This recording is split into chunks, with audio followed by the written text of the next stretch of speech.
Heat is a major public health concern in Maricopa County.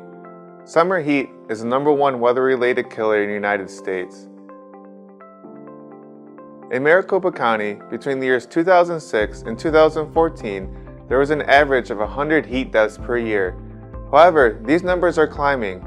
There were 425 in 2022 alone. Heat is a silent killer because it does not leave a visible destruction like other weather-related events, and the true impact is not fully known because heat deaths are underreported. In this video, we will cover who is most vulnerable to heat, tips for staying safe during extreme heat days, signs to watch for heat-related illness, and where you can learn more. First, let's talk about who is vulnerable to heat. While anyone can experience heat-related illness, we know some community members are more likely to have severe consequences from heat, especially older people and certain members of our community.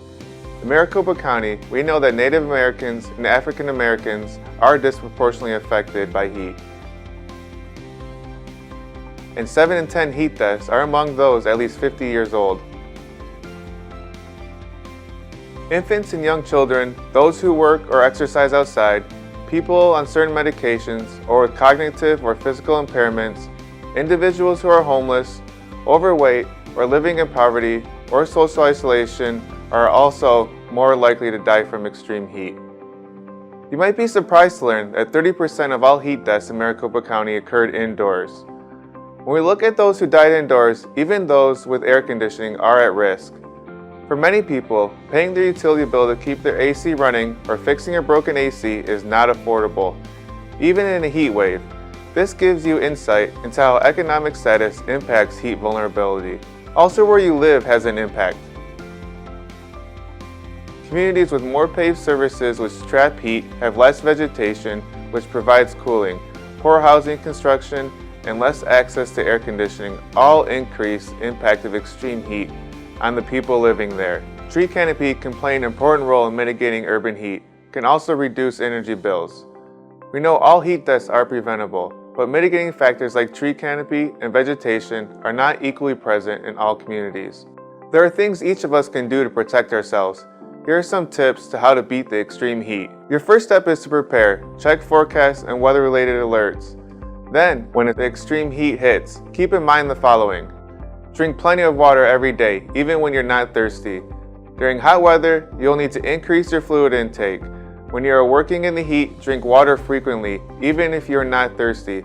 Also, avoid sugary drinks and alcohol. When you go outside, wear light-colored clothes because they do not absorb as much heat as darker clothing. Lightweight, loose clothing also helps your skin breathe. Wear a hat or carry an umbrella, wear sunglasses and sunscreen. Modify your activities. Limit outdoor exercise to the morning hours or inside in AC. It's okay to work outdoors, but it's critical to take breaks to cool off.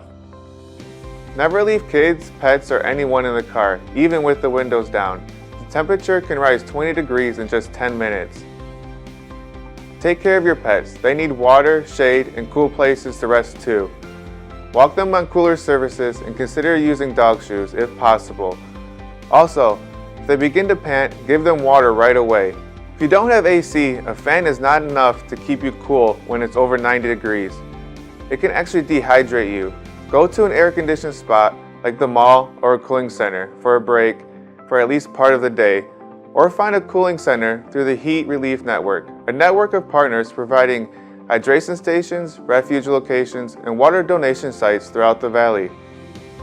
Now let's talk about the signs of heat illness and what to do so you can protect yourself and those you love. Pay attention to how you feel and those around you feel. Watch your children's health closely and check on your friends and neighbors to make sure air conditioning is functioning, turned on, and that they are staying cool during the extreme heat. If you see these signs of heat-related illness, act right away. If you have cramps, headache, nausea, dizziness, or feel weak, get to a cool place and drink plenty of water. If you stop sweating, develop hot, dry skin, or a rapid heart rate, or become confused, call 911 to seek medical care immediately. Lastly, if you would like to get more information on heat, its impact, and heat-related support like cooling centers, visit heataz.org.